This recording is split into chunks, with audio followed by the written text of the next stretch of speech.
በስመ አብ ወወልድ ወመንፈስ ቅዱስ አሐዱ አምላክ አሜን። ይትባረክ እግዚአብሔር አምላከ እስራኤል ወአምላከ አበዊነ ቅዱሳን ዘተሳለነ ወገብረ መድኃኒተ ለሕዝበ ዚአሁ። ይቅር ያለን ለወገኖቹ ለምእመናን መድኃኒትን ያደረገ የአባቶቻችን አምላክ ቸሩ መድኃኔ ዓለም አምላከ እስራኤል ከዚህ ሰዓት ከዚህ ዕለት ስላደረሰን ስለ ቸርነቱ ስለ ምሕረቱ ቅዱስ ስሙ የተመሰገነልና ለእናንተም እንደሚገባ በአምላካችን በእግዚአብሔር ሰላምታ እንዴት ሰነበታችሁ? እንዴት ዋላችሁ? ቸርነቱ ምሕረቱ ይቅርታው ለዘላለም የባሕርይ ገንዘብ የሆነ አምላካችን እግዚአብሔር ለአምላክነቱ እንደሚገባ በድጋሚ ስሙ የተመሰገነ ይሁን። እመቤታችን እናታችን ቅድስት ድንግል ወላዲተ አምላክ እመብርሃን ማርያም ቅዱስ መስቀሉ ቅድስት ቤተ ክርስቲያኑ ያከበራቸው ቅዱሳን ሁሉ ስማቸው የተመሰገነ ይሁን። የተመሰገነ ይሁን። የቅዱስ ማቴዎስ ወንጌል ምዕራፍ 2 ቁጥር 19 እስከ መጨረሻው ነው። የቅዱስ ማቴዎስ ወንጌል ምዕራፍ 2 ቁጥር 19 እስከ መጨረሻው። ሄሮድስም በሞተ ጊዜ እነሆ የእግዚአብሔር መልአክ በግብፅ አገር ለዮሴፍ በሕልም ታየው፣ እንዲህ ሲል የሕፃኑን ነፍስ የሚሹ ሙተዋልና ተነስተህ ሕፃኑንና እናቱን ይዘህ ወደ እስራኤል አገር ሂድ። እርሱም ተነስቶ ሕፃኑንና እናቱን ይዞ ወደ እስራኤል ምድር ገባ።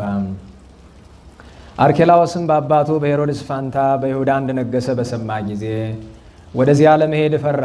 በሕልምም ተገልጦለት ወደ ገሊላ አውራጃ ሄደም። በነቢያት ልጄ ናዝራዊ ይባላል የተባለው ይፈጸም ዘንድ ናዝሬት ወደምትባል ከተማ መጥቶ ኖረም። ስለ ቅዱስ ቃሉ ቸሩ አምላካችን እግዚአብሔር ስሙ የተመሰገነ ይሁን። እንኳን አደረሳችሁ።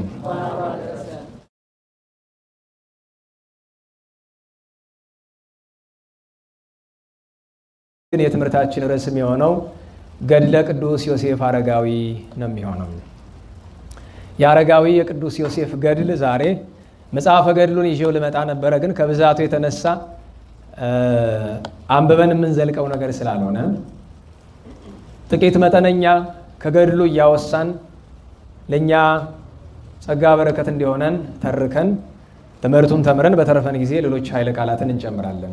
ቀደም ሲል የተነበበው የቅዱስ ማቴዎስ ወንጌል ላይ ያለው ስለ ቅዱስ ዮሴፍ አረጋዊ በወንጌል ላይ ከተጠቀሱ ታሪኮች አንደኛው የታሪክ ዘለላ ይሄ ነው። ከግብፅ ምድር የእግዚአብሔር መልአክ በኢትዮጵያ ምድር ሳለ ከግብፅ ተመለስ ቢለውም እንኳ በኢትዮጵያ ምድር ሳለ ቃለ ትንቢቱን መጀመሪያ ሰምቷል፣ ተመለስ የሚለውን ኃይለ ቃል። ስለዚህ ስለ እርሱ ከተጠቀሱት ኃይለ ቃላት ይህንን ለበረከት ነው ያነበብነው እንጂ ታሪኩ እዚህ ላይ የምናተኩርበት አይደለም። ግን የአረጋዊ ዮሴፍ ታሪክ በአብዛኛው የሚያተኩረው ስደት ላይ ባለው ሁኔታ ላይ ስለሆነ ትኩረታችን ወደሱ በተወሰነ መንገድ መሆኑ አይቀርም። ስለ አረጋዊ ቅዱስ ዮሴፍ ስንነጋገር የሚቀድመው ነገር ከገድሉ አስቀድሞ አረጋዊ ቅዱስ ዮሴፍ ማን ነው?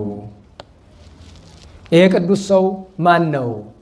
በመጽሐፍ ቅዱስ በከፍተኛ ማዕርግ ተጠቅሷል። የድንግል ማርያም ጠባቂ ተብሎ ወይም በጥሬ አነጋገር ፈሃሪሃ ለማርያም የእመቤታችን እጮኛ ተብሎ ወለእግዚእነ ሐፃኒሁ የክርስቶስ መድኃኔ ዓለም የእግዚአብሔር አሳዳጊ ተብሎ እግዚአብሔርን አሳድግ የተባለ ፈጥሮ አሳድገኝ ያለው ሰው ማን ነው? ለእናቱ ጠባቂ አድርጎ የሾመው የእናቱን ጸጋ በረከት ሁሉ እንዲሳተፍ የፈቀደለት ይህ ቅዱስ ሰው ማን ነው? መጽሐፍስ ለምንድን ነው እጮኛ ያለው? ይሄ ቃል ብዙ የነቢጤ አእምሮ የጎደላቸውን ሰዎች ያውካልና ይህንን ኃይለ ቃል እንመለከታለን። ከሁሉ በሚቀድም ግን አረጋዊ ቅዱስ ዮሴፍ እዚሁ የማቴዎስ ወንጌል ምዕራፍ 1 ላይ እንደሚነግረን ኦ ዮሴፍ ወልደ ዳዊት አንድ የዳዊት ልጅ ዮሴፍ ሆይ ብሎ ሙላዱን ትውልዱን ይነግረናል። ስለዚህ ሀገረ ትውልዱ ማለት ሀረገ ትውልዱ የሚቆጠረው ከቅዱስ ዳዊት ነው። ዳዊት ሰሎሞንን፣ ሰሎሞን ሮብዓምን እያለ ወርዶ አልዓዛር ላይ ይደርሳል። አልዓዛር ጉንድ ነው። አልዓዛር ማትያንን ይወልዳል። ማትያን ቅስራንና ያዕቆብን ይወልዳል። ያዕቆብ ዮሴፍ አረጋዊን ሲወልድ ቅስራ ኢያቄምን ይወልዳል። ኢያቄም ድንግል ማርያምን ይወልዳል። አረጋዊ ዮሴፍ ደግሞ 7 ልጆችን ይወልዳል።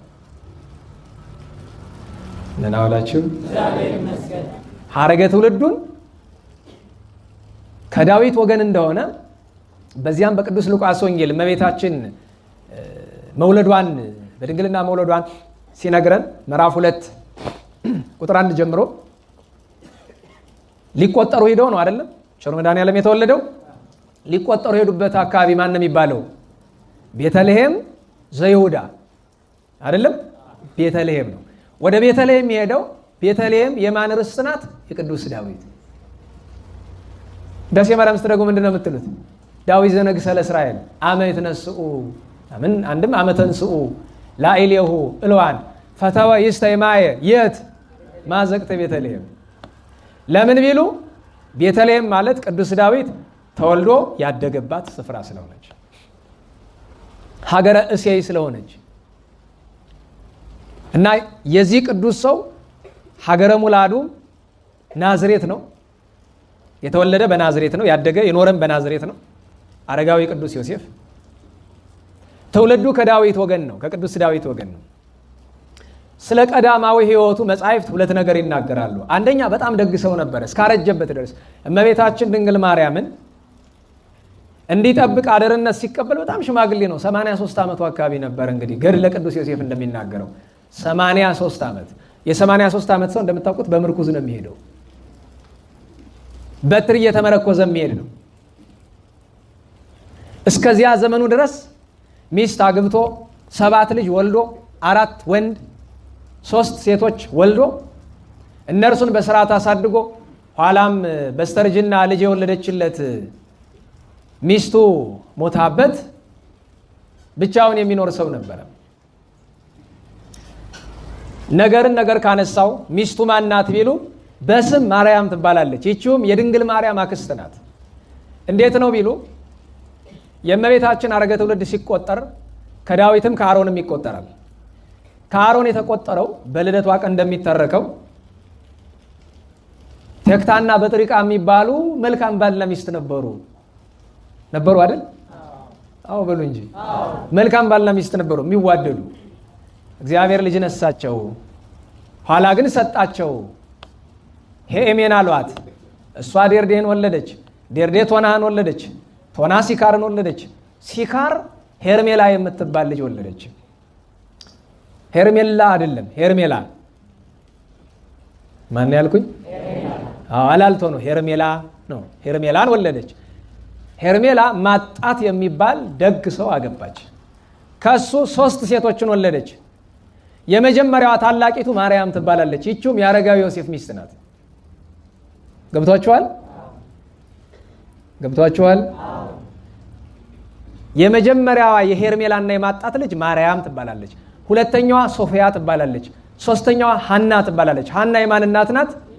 የእመቤታችን። ሶፊያ የማን እናት ናት? የቅድስት ኤልሳቤጥ። ማርያም የማን ሚስት ናት? ትልቂቱ ማርያም የቅዱስ ዮሴፍ። ማን ምን ወልዳለች? 7 ስትወልድ 5ቱ እናውቃቸዋለን፣ 2ቱን አናውቃቸውም። 5ቱ ትልቂቱ ሰሎሜ፣ ከሷ ቀጥሎ ያለው ዮሳ፣ ከሱ ቀጥሎ ያለው ስምዖን፣ ከሱ ቀጥሎ ያለው ይሁዳ፣ የመጨረሻ መቁረጫው ያዕቆብ ይባላል። ያዕቆብና ይሁዳ ማለት መልእክቱን መጽሐፍ ቅዱስ ላይ ያለውን መልእክት የጻፉት ናቸው። ስምዖን፣ ያዕቆብ፣ ይሁዳ ከ72 አርድእት ናቸው። የዮሳን ታሪክ ኋላ ልናነሳው ነው፣ የሰሎሜንም አብረን። ስለዚህ ቅድስት ሰሎሜ ከአረጋዊ ዮሴፍና ከማርያም ነው የተወለደች። ያቺ ማርያም እና ማርያም ሲባል እንዳይምታታ ነው እንደዚህ አጥሮች የምናገረው። ምክንያቱም ማርያም የሚባሉ በጣም ብዙ ሴቶች ነው ያሉት። ስለ እመቤታችን ከሆነ ሲጀመር ማርያም ብቻ ብለን አንናገርም። ገብቷችኋል? እንዴት ዋላችሁ? ለምሳሌ አንድ ካህን መንክር የሚባል ካህን ቢኖር ስትጠሩት ቄስ መንክር ነው ወይስ መንክር ነው? ምክንያቱም መንክር ተብሎ ተንጠልጥሎ የሚጠራ ብዙ ሰው አለ፣ መደበኛ ሰው ክህነት የሌለው። እመቤታችንን ወይ እመቤታችን ወይ እግዝእትነ ማርያም ወይ ድንግል ማርያም ወይ ወላዲተ አምላክ ማርያም ነው የምንለው እንጂ ዝም ብለን ማርያም አንልም። ምክንያቱም ስሟ ነው፣ ግን ጸጋዋን ክብሯን አብሮ አለመጥራት ከሃዲነት ነው። አሁን ብዙ ሰው ኢየሱስ ይላል። ኢየሱስ የሚለውን የመድኃኒታችን ስም እንወደዋለን እንጂ አንጠላውም። ነገር ግን ከነ ክብሩ አለመጥራት ክህደት ነው። ደህና ዋላችሁ። ኢየሱስ የሚባሉ ብዙ ሰዎች ዓለም ላይ ነበሩ። አሁንም አሉ። የእግር ኳስ ተጫዋቾች እንኳን የምናውቃቸው 3 አሉ አይደለም? ስም መጠሪያ ስም ለቅዱሳን ሲያገለግል በራሱ ለምሳሌ እኔ ባልደረባ የነበረ ልጅ ጳውሎስ የሚባል አለ አይደል? ሐዋርያውን ስጠራው ዝም ብዬ ጳውሎስ ማለት አለብኝ? እንዴት ዋላችሁ? ቅድስና አለው የለውም ይሄ ሐዋርያ? ስለዚህ ካለው ለምንድን ነው አንዳንዱ ሰባኪውም ሌላውም ጳውሎስ ለምን ጳውሎስ ትላለህ? ቅዱስ ለምን አትጨምርም? መገለጫው እሱ ነው። ተረድታችሁኛል?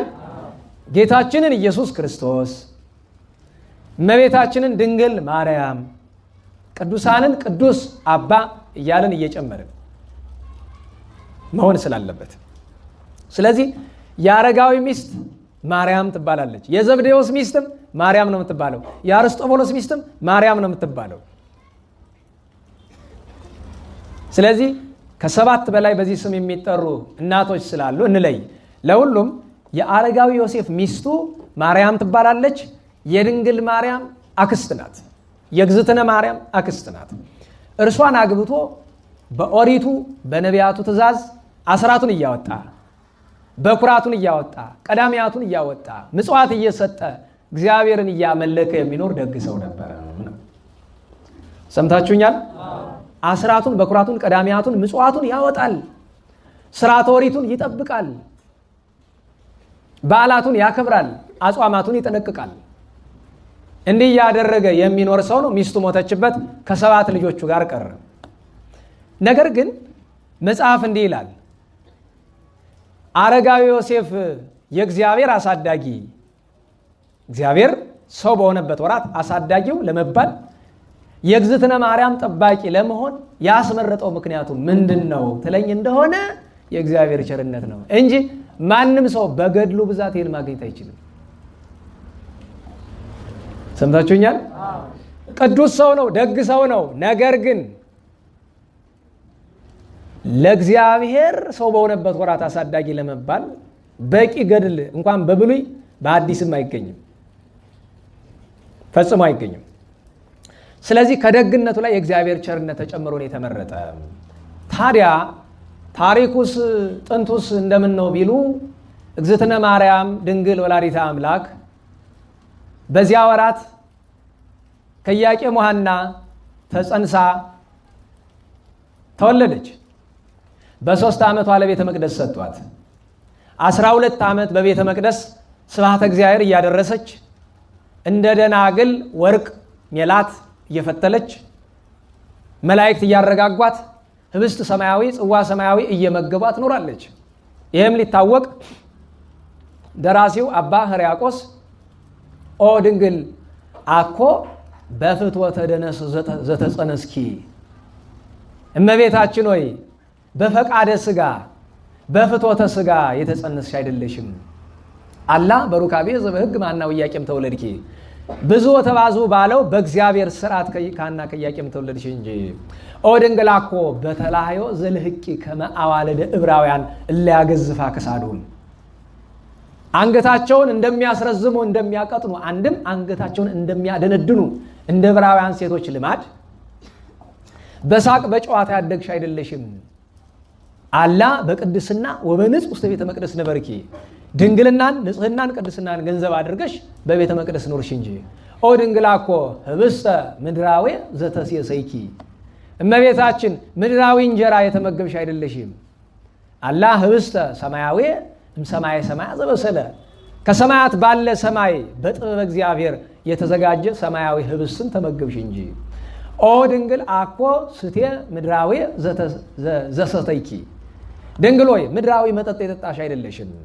አላ ስቴ ሰማያዊ እምሰማየ ሰማያ ዘተቀድሐ፣ ይልቁኑ ከሰማያት በላይ ባለው ሰማይ።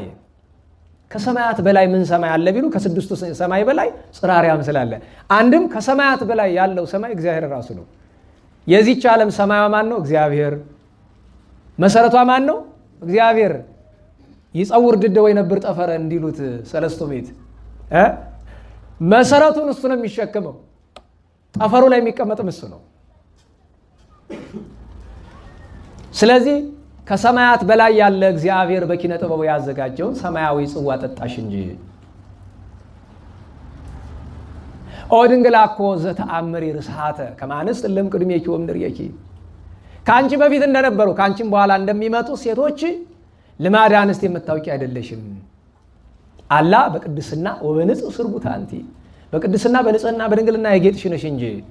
ኦ ድንግል አኮ ወራዙት ስፉጣን ዘናዘዙኪ ድንግል ሆይ አንቺን የሚያታልሉ ጎልማሶች ያረጋጉሽ አይደለሽም። አሁን እህቶቻችን የሚያታልሉ ጎልማሶች አማርኛውን ተመልከቱ። ብዙ ጊዜ ሴቷ ማታላይ ወንዱ ማታላይ ይሆናል አይደለም?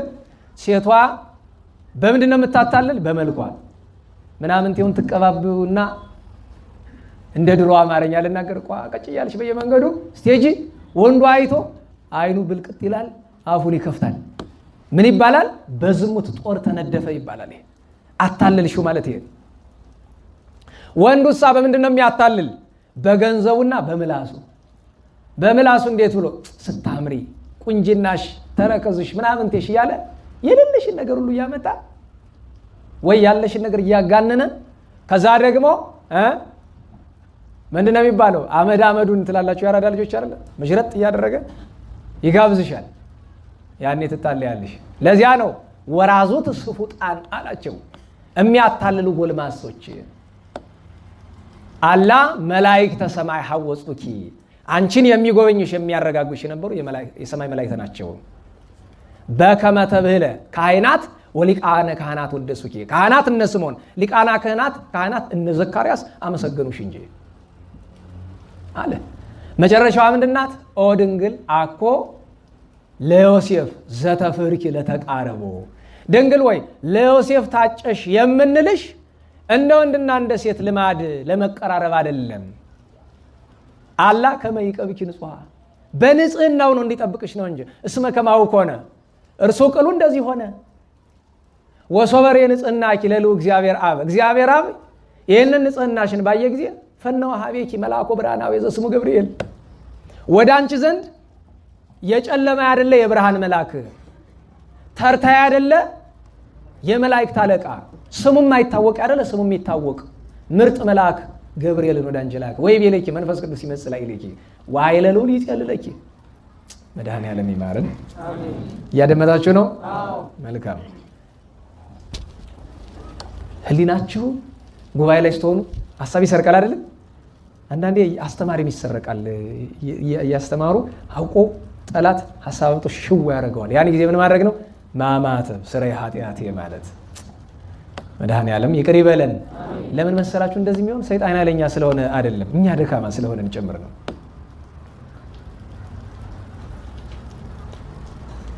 ታዲያስ የእመቤታችን ድንግል ማርያም ለአረጋዊ ዮሴፍ የመሰጠቷ ነገር እንደምን ነው ቢሉ እመቤታችን 12 ዓመት ቤተ መቅደስ 3 ዓመት በእናት በአባቷ ቤት ኖራ 15 ዓመት ሲሞላት አይሁድ ለምቀኝነት አያርፉምና ይህች ሴት አካለ መጠን አደረሰች፣ መቅደሳችን ልታሳድፍ ነው አሉ።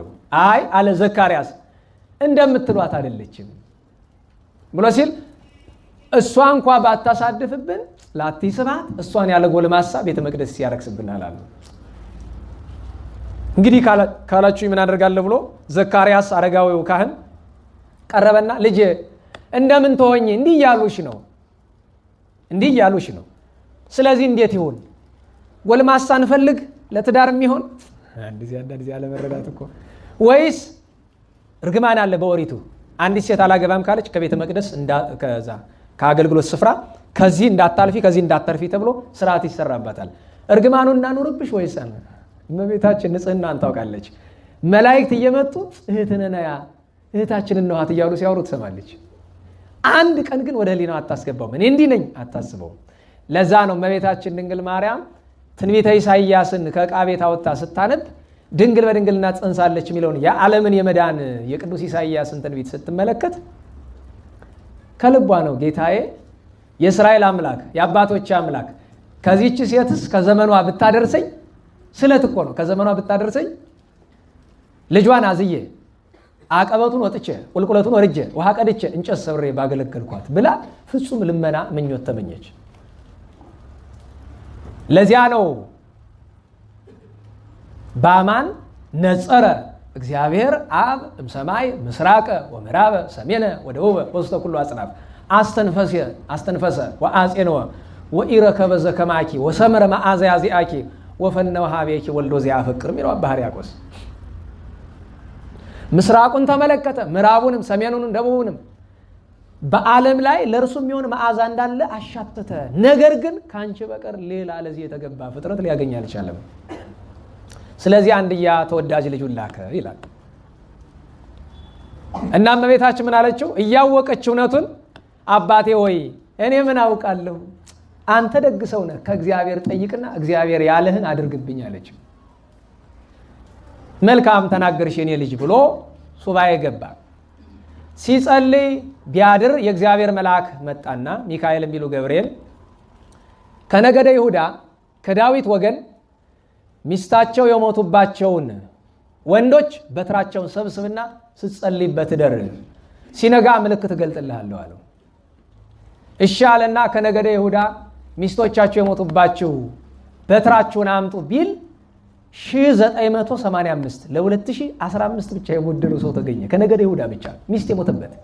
አበው ምን ይላሉ? ዘመነ አጸባ ነው፣ የሴት ሞት የበዛበት ጊዜ ነው ያለው። ደህና ዋላችሁ።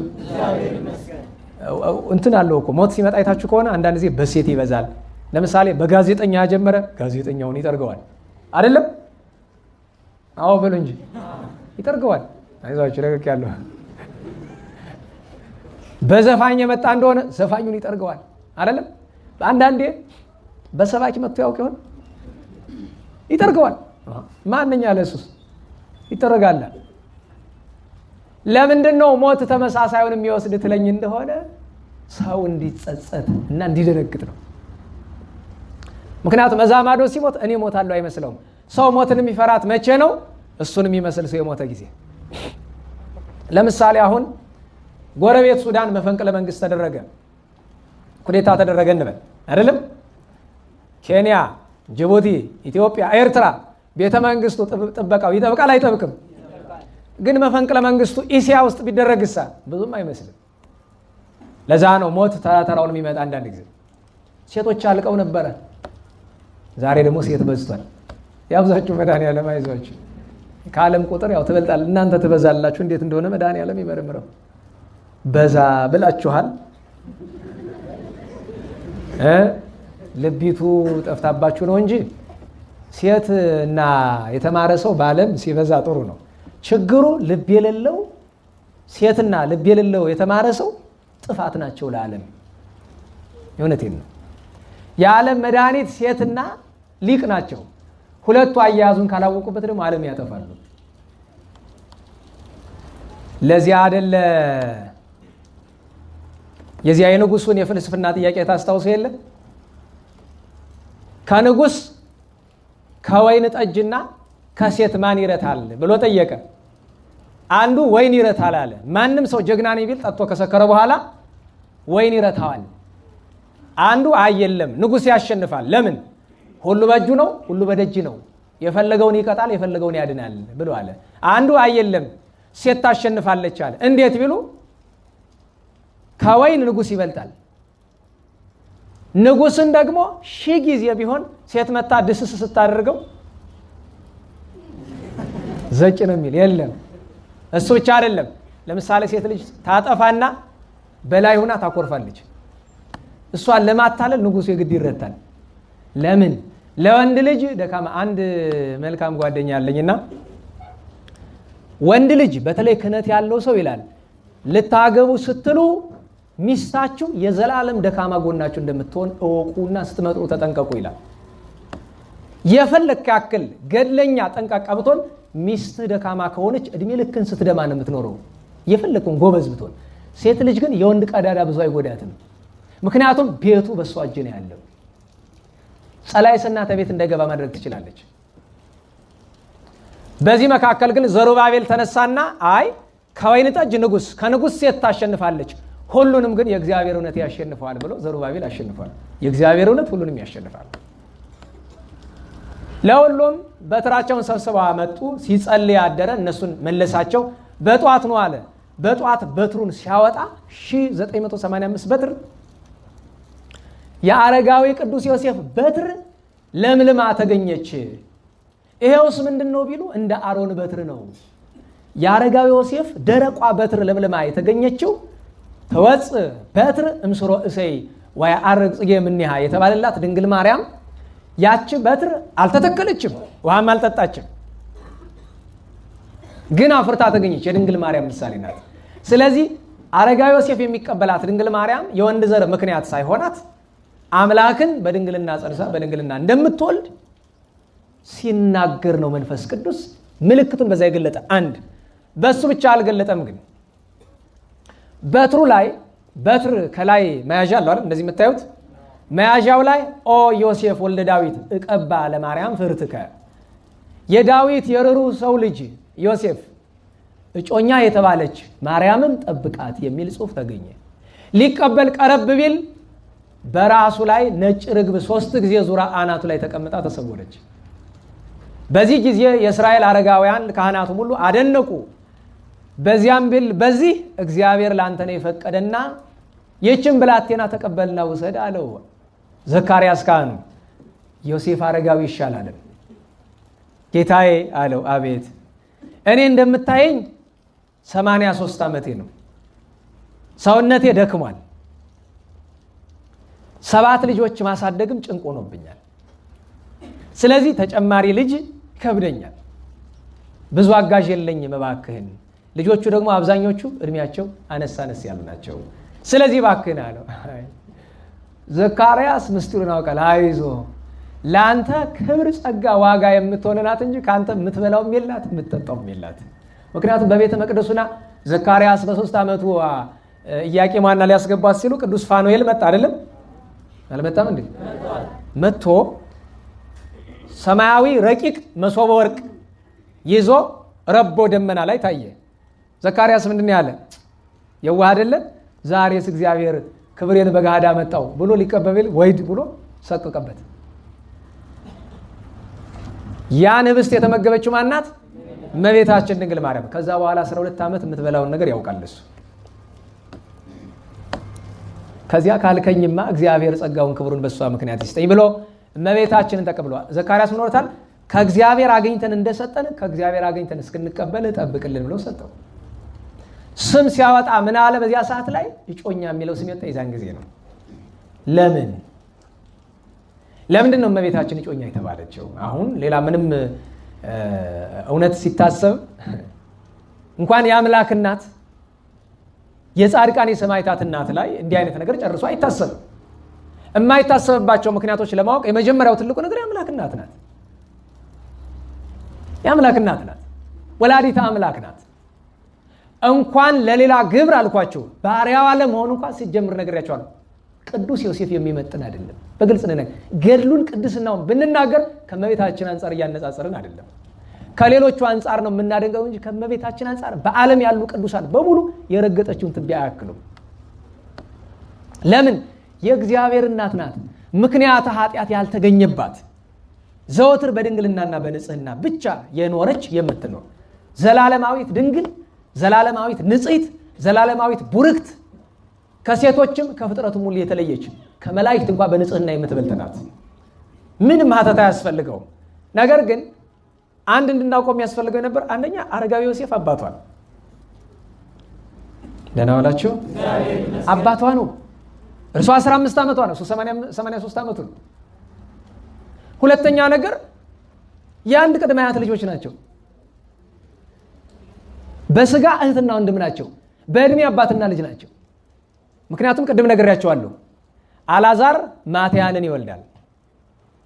ማትያን ቅስራና ኢያቄምን ይወልዳል። ማለት ቅስራንና ያዕቆብን ይወልዳል። ያዕቆብ ዮሴፍን ይወልዳል። ቅስራ ኢያቄምን ይወልዳል። ስለዚህ ልብ በሉ የአንድ አያት ልጆች ናቸው። ስለዚህ ዘመድ ናቸው፣ የስጋ ዘመዶች ናቸው። እሱ ብቻ አይደለም። ማርያም ብእሲተ ዮሴፍ፣ የዮሴፍ ሚስት ማርያም የድንግል ማርያም ምን ናት ብያለሁ? አክስቷ ናት። በዚያ ወራት ዮሴፍ አረጋዊ ለዚህም ይሆን አይደለም ወደ ሞት እያዘነበለ ያለ ሽማግሌ ነው። ታዲያ ለምን እጮኛ ተባለ ቢሉ ዋናውና መሰረታዊ ምክንያት እመቤታችን ድንግል ማርያም በአይሁድ አይን በድንግልና ጸንሳ በገብረ መንፈስ ቅዱስ ጸንሳ ስትገኝ ከመንፈስ ቅዱስ ብትላቸው ስለማይገባቸው ወግረው በድንጋይ ወግረው በእሳት አቃጥለው እንዳይገድሏት ነው። ምናዋ እግዚአብሔር እንዲህ እንዳይደረግ በራሱ መጠበቅ አይችልም ቢሉ እንዲህማ እንዳትለኝ ክርስቶስ መድኃኔዓለም ለምን ተሰደደ? ንገሩኝ። ሄሮድስ እንዳይገለው አይደለም? ንገሩኝ እንጂ እና እዛው እስራኤል ሆኖ እንዳይገለው መሆን አይችልም ነበረ? የሰውነትን ስርዓት ሁሉ መፈጸም አለበት። ገብታችኋል? ስለዚህ ድንግል ማርያምን መጠበቅ ይችላል ጌታ ከፈለገ። ነገር ግን በዚህ ስርዓት አደረገው። በእሳት አቃጥለው በድንጋይ ወግረው እንዳይገድሏት። አንድ ሁለተኛ ነገረ ሕፄ ነገረ ፍሂር ትርጉሙ ብዙ ነው። ዮሴፍ አረጋዊ እጮኛ ሲባል መታጨት ፈሊጡ ብዙ ነው። ሰው ለሞት ይታጫል አይደል? ለሹመት ይታጫል፣ ለትምህርት ይታጫል፣ ለጋብቻ ይታጫል፣ ለብዙ ነገር ይታጫል። ለምሳሌ ሐኪሞቹ 5ኛ ዓመት ካለፉ በኋላ ምንድነው ስማቸው? እጩ ዶክተር አለ የሚሏቸው። መምህራን ሊመረቁ ጥቂት ጊዜ ሲቀራቸው ለተግባር ሲላቁ ምንድነው የሚባሉ? እጩ መምህር ገሌ ነው የሚባለው። ወይም በሌላ አነጋገር የኛ ነገስታት የማዕረግ ስማቸው አጼ ነው አይደለም? ሐጼ ነው እኮ ነገሩ። የሰማችሁኝ ነው? ሐጼ ሐጼ ነው።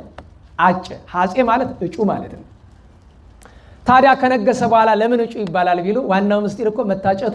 እነሱ የሚፈልጉት ሰማያዊ ንግስና ስለነበር የቀደሙቱ በምድር አንግሰኛል፣ ለሰማያዊ መንግስት ደግሞ እጩ አድርገኝ፣ ለመንግስቱ የታጨን የተዘጋጀን የበቃን ያድርገን አይደል? የአባቶቻችን ምርቃት። በቃ የታጨ ለምንድን ነው? ለማገልገል፣ እመቤታችን ለማገልገል። አንድ ሁለተኛ ለስደት፣ ሶስት የክርስቶስ አሳዳጊ ለመባል፣ አራት ለመንግስተ ሰማያት ታጭቷል። ደግሞ ሁሉም ተሳክቶለታል። የመታጨት ምክንያቱ እነዚህ ዋኖቹ፣ ብዙ ሀተታ አለው። ዋኖቹ ግን እነዚህ ሁለቱ ናቸው። አረጋዊ ዮሴፍ እመቤታችን ድንግል ማርያም ተቀብሎ ወደ ቤቱ ወሰደ። እመቤታችን ወደ ቤት ስትገባ አረጋዊ ዮሴፍ እቤቱ ብዙ ጎደሎ ነበርና ለስራ ጉዳይ ለ3 ወር ወጣ። ሲወጣ ለድንግል ማርያም ቤቱን አስረከበ። ልጁ ሰሎሜ አለች፣ መወልዲት ናት፣ አዋላጅ ናት። ሌሎች 4 ልጆች አሉ። ከነዚህ መካከል ይሁዳና ያዕቆብ ገና ታዳጊ ናቸው። በተለይ ያዕቆብ እናቱ ከሞተች በኋላ በጣም ትንሽ ልጅ ነው የነበረው እና ስትገባ የአረጋዊ ዮሴፍ ልጆች ድሃ አደጉ ነው፣ አመድ ወርሷቸው አገኘች። መቼም እናት ከሌለው ልጅ አባት የሌለው ልጅ ይሻላል። ማለትም እናት ከምትሞትበት አባት ቢሞትበት ይሻላል። አይደለም አይደለም? እውነት እኮ ነው። ምን ያረጋል አባት? ሁነን ስላየ ነው ብዬ ነው። ብዙ አንረባም። በተለይ እዚህ ዘመን አየነው እኮ ብዙ አንረባም። አንዳንዶቻችሁ ምትረቡት ኖር ይሆናል እንግዲህ አላውቅም። እኔ ከራሴ አንጻር እያየሁት ነው። ብዙ አንረባም። ለምን ብትሉ ተሰጥኦአችን የውጭ ስራ ነው አይደለም? ወንድ የውጭውን ስራ ነው የሚሰራ፣ ሴት የውስጡን ነው። ስለዚህ ለልጅ አንደኛ የምታስፈልግ፣ ምክንያቱም አባት አያጠባው አያዝለው፣ ማዝለስ አያቅተው። ግን ዞሮ ዞሮ እንደ እናት አይሆንም ብዬ ነው። መቼስ እናቴን አብልጬ እወዳለሁ ይላል ሰው አይደለም? ለምን? ጥቅመኛ ስለሆነ። ግን ደግሞ እንደዛ ሲባል ብዙን አባት ናቅ አታድርጉ። ምክንያቱም የቤቱ ምሰሶ እሱ ነው። 40 ማገር ብታስቀምጥ ምሰሶ ወለል አይሆንም። ደግሞ ራሳችን ብዙ ጣል እናደርገውም ብዬ ነው። እናታቸው ሙታባቸው አመድ ወርሷቸዋል። ገላቸውን እንኳን ማን ይጠባቸው? ዮሴፍ ነው፣ ሽማግሌ ነው። ወዲያውኑ እንስራዋን ነጥቃ ውሃ ልትቀዳ ሄደች። እዚያ የተጠማ ውሻ መጣ። ሌሎች ሲያባሩት እመቤታችን በወርቅ ጫማ አጠጣቸው። ሴቶች ዘብተውባት ሲሄዱ አንቺ እኮ አምላክን ትወልጅ ይሆናል እያሉ ሲዘብቱ እመቤታችን ደስ አላት። ለምንድን ነው ደስ ያላት? ነገረ ትንቢቱን ስላስታወሷት፣ ለካ አምላክ የሚወለድበት ወራት ነው ብላ ደስ አላት። አንድም ቢደረግላት መልካም ነው። መልአኩ ቅዱስ ገብርኤል መጥቶ ትጸንሲ አላት። አልተቀበለችው። ለምን? ጠንቃቃ ስለሆነች። ከቤቷ ሄዳ እንስራዋን አስቀመጠች። ደገማት። አሁንም አልተቀበለችው። የት ሄደች? ቤተ መቅደስ ሄዳ ቅዱስ ገብርኤል እየሰገደ እያከበረ ብስራቱን ነገራት። ይኩነኒ ስትለው በማህፀኗ አካላዊ ቃል ተቀረጸ። ተመልሳ ሕፃናቱን ገላቸውን ስታጥብ ስትንከባከብ ከ3 ወር በኋላ አረጋዊ ዮሴፍ መጣ። ደህና ዋላችሁ። ዝም ብዬ ሳስበው ከውጭ የሚሰማው የዝናቡ ድምፅ ይሁን ትንሽ የታወካችሁ ይመስላል። ከልባችሁ እያዳመጣችሁ ነው? እሺ። ገብርኤል ስሙ ዘአምሃ ለማርያም ዘበትርጓሜሁ አምላክ ወሰብ የሚለውን አምላክ ውእቱ። ገብርኤል ስሙ ዘአምሃ ለማርያም አይዟችሁ። ገብርኤል ስሙ ዘአምሃ ለማርያም ዘበትርጓሜሁ አምላክ ውእቱ ዘበትርጓሜሁ አምላክ ውእቱ ዘበትርጓሜሁ አምላክ ውእቱ ዘበትርጓሜሁ አምላክ። እንግዲህ ያው በረከቱም አለው ደግሞ በዛው መዝሙር ሲዘመር ብዙ ሰው የሚነቃ ብዬ ነው። ረጅም ታሪክ የማልተረክበት ምክንያት ይሄ ነው። ተግሳጽ በየመካከሉ ባስገባ ሰው አሁን ንቅት ይል ነበር አይደለም? እና ከ3 ወር በኋላ ሲመጣ መጥቶ ሰላምታ አቅርቦ ተቀምጦ እያለ ዮሐንስ የሚባል ፈላስፋ ጓደኛ ነበረው ሊጠይቀው መጣ እና ተጫውቶ ሲወጡ እናማማ ጫውታለኝ ነው ለብቻው በቆይታ ላናግር ብሎ ከቤተ መቅደስ ጠብቃት ተብላ የተሰጣት ይቺ ብላቴና ጸንሳለች፣ እንዴት ነው ነገሩ አለው። በምን አውቀው ቢሎ በፍልስፍና የአምላክ ስራስ በፍልስፍና አይታወቅም ብሎ ሴቶች ሲጸንሱ ምልክት ይታወቃል። ከዛ ከማን ነው አለው።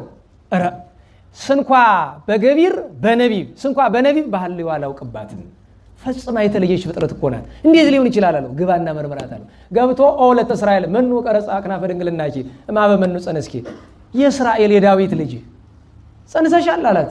አዎ ከማን አላት። እመንፈስ ቅዱስ አለችው። እመንፈስ ቅዱስ ማለት በመንፈስ ቅዱስ ጥበብ በግብረ መንፈስ ቅዱስ አለችው። የኔ ልጅ እንዴት ነው ሰው ከመንፈስ ቅዱስ ስራ እንዴት ነው የሚጸንስ?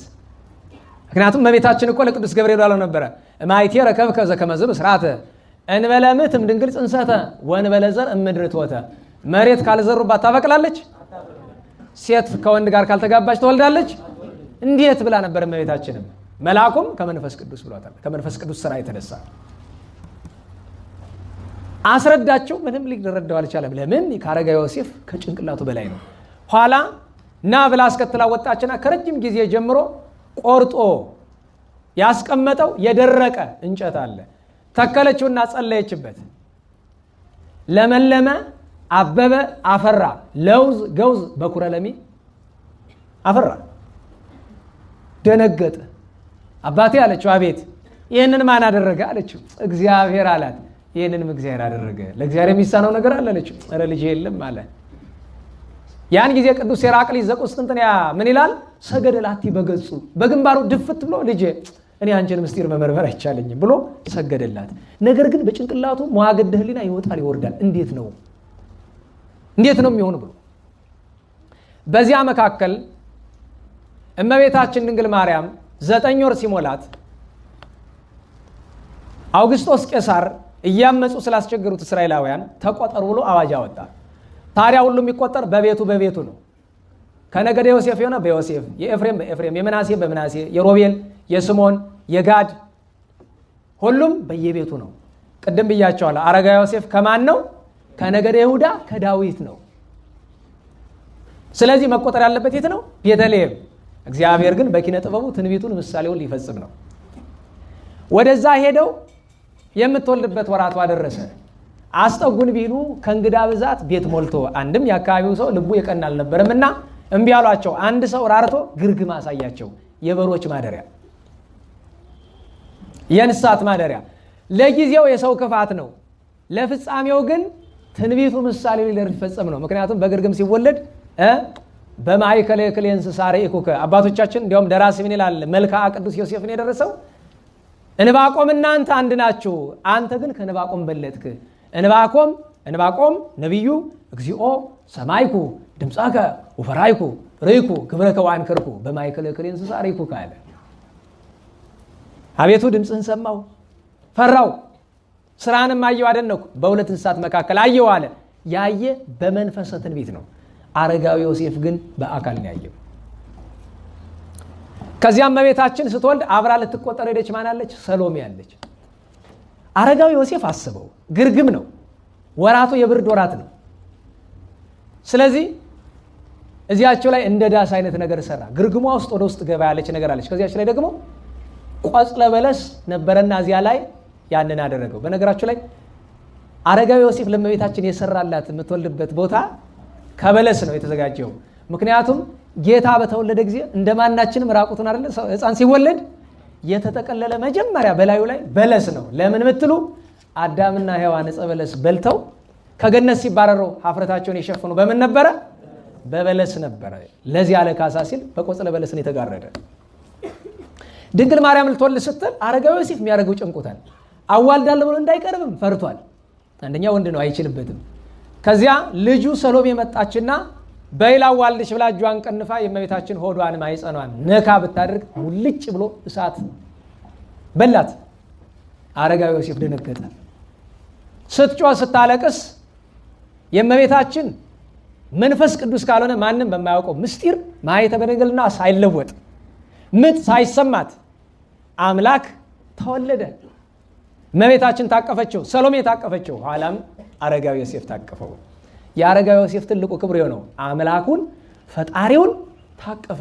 ልጁ ላይ የተደረገውን ማየ። ልጁ ስትነካ ስትቃጠል፣ ጌታን ስታቀፍ ስትድን ተመለከተ። አበው ምን ይላሉ? በማቴዎስ ወንጌል ምዕራፍ 1 ቁጥር 25 ላይ እንደሚል ቃል አለ አይደለም? ደህና ዋላችሁ። ይቅርታ አድርጉልን። በቤተ ክርስቲያን ታሪክ በአራተኛው ክፍለ ዘመን መጨረሻ እና በአምስተኛው ክፍለ ዘመን መጀመሪያ አርቃዲዮስ የሚባል ንጉሥ በቁስጥንጥንያ ማለትም በምስራቁ የሮም ክፍል ነግሶ ነበረ። ክርስቲያን ነው፣ ደግ ሰው ነው። በዘመኑ ደግሞ ታላቁ ሊቅ ቅዱስ ዮሐንስ አፈወርቅ ነበረ። ታላቁ ሊቅ ቅዱስ ዮሐንስ አፈወርቅ ነበር እና አንድ ቀን ግብራ ግብቶ ከተበላ ከተጠጣ በኋላ ሰው እያለ ሊቃውንቱም ካህናቱም ምዕመናኑም እያሉ መኳንንቱ መሳፍንቱ ወይዛዝርቱም እያሉ አባቴ ዮሐንስ አለው፣ አቤት። ሁልጊዜ ሳገኝህ ስረሳው፣ ስለይህ ሳስታውሰው፣ ዛሬ ግን አንተ እያለ ትዝ አለኝ። መጽሐፍ ቅዱስ በነገራችሁ ላይ ንጉሠ ነገሥቱ መጽሐፍ ቅዱስ ያነባል።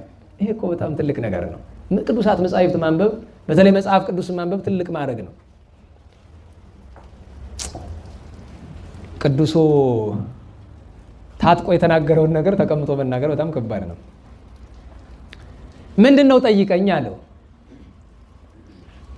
ያይመራ ዮሴፍ እስከ አመ ወለደት ወልደ ዘበኩራ የማቴዎስ ወንጌል 1:25 ዮሴፍ በኩር የተባለ ልጇን እስከወለደች ድረስ አላወቃትም ማለሳ ምን ማለት ነው? ምላለው ለምን እዚያ አዳም አይመራ ለሔዋን አዳም ሔዋንን አወቃት፣ ህልቃና ሐናን አወቃት የሚል መጽሐፍ አለ። ምክንያቱም አወቃት የሚለው ለአዳምና ለሔዋን በግብር አብረው ተደመሩ እንደ ባልና እንደ ሚስት ማለት ነውና እንዴው ልቤን እያወከኝ ባክህ ተርጉምልኝ አለው። ቅዱስ ዮሐንስ አፈወርቅ እንዲህ አለው፣ አይ ወዳጄ ልብ አይታወክ እንደሱ አይደለም። አንደኛ የእስከን ትርጉም ባትረዳው ነው። እስከ ሁለት ትርጉም አለው፣ ጊዜያዊ እስካለ ዘላለማዊ እስካለ። ጊዜያዊ እስከ ከዚያ በኋላ ሌላ ግብር የሚጠይቅ ነው። ዘላለማዊው ግን ለምሳሌ በዘፍጥረት 6 እስከ 9 ያለውን ስናነበው የቁራውን ታሪክ ይነግረናል። ቁራን ውሃ ጎድሎ እንደሆነ እይ ብሎ ላከው። ቁራ ተመለሰ አልተመለሰም? ይተመይጠ ቋ እስከ ዓመት ነትገማይ አይሄ ቁራ የጥፋቷ እስከ ጎደለ ድረስ አልመጣም ይላል። ከዛ በኋላስ አልመጣም። ስለዚህ ምን ይባላል? ፍጻሜ የሌለው እስከ ነው።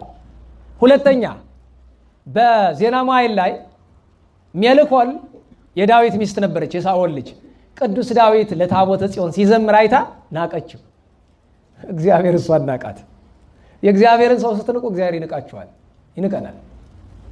ማኅፀኗን ዘጋው። በብሉይ ኪዳን ማኅፀን መዝጋት በጣም ከባድ ነገር ነው። የመጨረሻው ቅጣት እሱ ነው፣ ከሞት የከበደ። ታዲያ መጽሐፍ ይላል ኢወለደት ሜልኮል እስከ አመ ሞተት። ሜልኮል እስከ ሞተች ድረስ ምን አላለችም? ታዲያ መቃብር ውስጥ ወልዳ ነው መጨረሻ ፍጻሜ የሌለው እስከ ነው። እንደገና በማቴዎስ ወንጌል ምዕራፍ 28 ቁጥር 19 ላይ ወናሁ አነ ይሄሉ ምስሌክሙ እስከ ልቀተ ዓለም፣ እስከ ዓለም ፍጻሜ አብሬያችሁ እኖራለሁ አላቸው አይደል? ሐዋርያትን ዓለም ካለፈ በኋላ ሊለያችሁ አስቦ ነው ፍጻሜ የሌለው እስከ ነው አለው። ይሄ ጥሬ ዘር ነው አለው። ምስጢሩሳ እንደምን ነው ቢሉ እመቤታችን ቢረሌ ንጽሕት ሙዳየ እፍረት ትባላለች። እመቤታችን ንጹህ ብርሌ ትመስላለች። ንጹህ ብርሌ ውሃ ቢያስገቡበት መልኩ እንደ ውሃው፣ ጠጅ ቢያስገቡበት ቢጫ፣ ቀይ ቢያስገቡበት ቀይ፣ ሐመልማል ወይም ዝንጉርጉር ቢያስገቡበት ዝንጉርጉር፣ አረንጓዴ ቢያስገቡበት አረንጓዴ ነው የሚሆነው። እመቤታችን ድንግል ማርያም ጌታን ጸንሳ በነበረችበት ጊዜ አረጋዊ ዮሴፍ ይጨንቀው ነበረ። እንዴት ቢሉ መጀመሪያ ማን ነው በማኅፀኗ ያለው? ለምን ከስራ ቆይቶ ወደ ቤት ሲመለስ እንደ ፀሐይ ስታበራ፣ አሁን እንደ ፀሐይ ማብራት ሲባል ሰው ሲያበራ አይታችሁ ስለማታውቁ እንዴት አድርጌ እንደማስረዳ አላውቅም። ደህና ዋላችሁ? እኔ አንዳንዴ መንፈሳዊ ነገሮችን ለማስረዳት ትንሽ መንፈሳዊ ጠብታ ያለው ያስፈልጋል። እንደ ፀሐይ ስታበራ ማለት ምን ማለት እንደሆነ እስኪ ህሊናችሁ ላይ ምን ስዕል ነው ያለው?